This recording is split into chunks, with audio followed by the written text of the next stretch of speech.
मैं माधुरी Tirkey, Saint church, Allahabad धर्म प्रांत से पुराने विधान के रूत के ग्रंथ से रूत नामक स्त्री के जीवन की पारिवारिक वफादारी की, प्यार, भरोसा और दूसरों के कल्याण और भविष्य पर ध्यान और अखंडता की एक जिम्मेदारी की सुंदर घटना आपके सामने प्रस्तुत कर रही हूँ।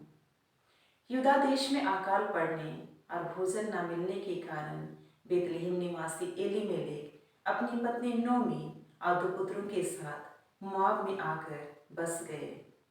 पति की मृत्यु के बाद दोनों पुत्रों का विवाह मोआबी स्त्रियों रूत और ओर्पा से हुई, किंतु कुछ समय पश्चात ही रूत के पति की मृत्यु हो गई। इस तरह रूत और नोमी के जीवन में गरीबी, विधवापन और संतानहीनता आ गई। ऐसी विपरीत परिस्थिति में जब उन्हें पता चला कि प्रभु ने यूदा पर दया की, अकाल समाप्त हो गया है, तब नोमी अपनी बहू को अपने माता पिता के घर भेजकर स्वयं अकेली बेतलहम लौट जाना चाहती है। किंतु विधवा रूत ने अपनी सास के प्रति एक अप्रत्याशित फैसला लेती है। वचन 1 पद संख्या 16 हमें बताती है कि रूत ने उत्तर दिया, इसके लिए अनुरोध ना कीजिए कि मैं आपको छोड़ दूं और आपसे दूर हो जाऊं। आप जहाँ जाएंगी वहाँ मैं भी जाऊंगी, आपकी जाति मेरी भी जाति होगी, आप जहाँ मरेंगी मैं भी वहाँ मरूंगी। उन्होंने ऐसा निर्णय लिया। वह अपना घर, परिवार, देवता और देश को छोड़कर इस्राएल के ईश्वर को अपनाने के लिए तैयार हो गई। उसने एक दृढ़ धारणा ली कि स्तु की घड़ी में सास को अकेले नहीं छोड़ूंगी। यहाँ पर रूत का सास के प्रति दया एवं प्यार का सुंदर प्रकटन किया गया है। इस तरह रूत अपने सास के प्रति ईश्वर की दया और प्यार का प्रतीक बनी।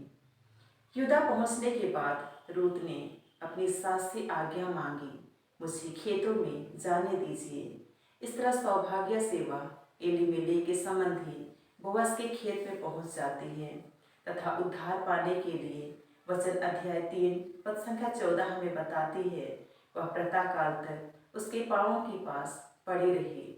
इस प्रकार हम देखते हैं प्रभु ने अपनी योजना के अनुसार रूत का उद्धार बोअज से कराया। बोअज ने रूत से विवाह किया और उनसे ओबेद नामक पुत्र उत्पन्न हुआ। ओबेद दाऊद के पिता ईशय के पिता हैं, अर्थात ईश्वर की योजना के अनुसार रूत यीशु की दादी बन गई। प्रियजनों, यहाँ हम देखते हैं कि प्रभु ने अकाल को अपनी योजना पूरी करने के लिए इस्तेमाल किया। यूदा में अकाल पड़ने के कारण ही एलीमेलेक के परिवार वालों से रूत मिल पाई, क्योंकि रूत मोआबी थी। लेकिन ईश्वर ने उसे बड़े उद्देश्य के लिए यीशु की दादी बनने के लिए इस्तेमाल किया।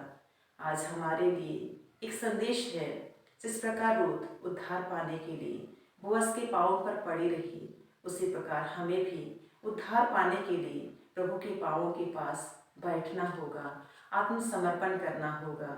क्योंकि जो लोग प्रभु को प्यार करते हैं, उनकी आज्ञाओं का पालन करते हैं, उनके लिए सभी बातों में प्रभु भलाई के कार्य करता है।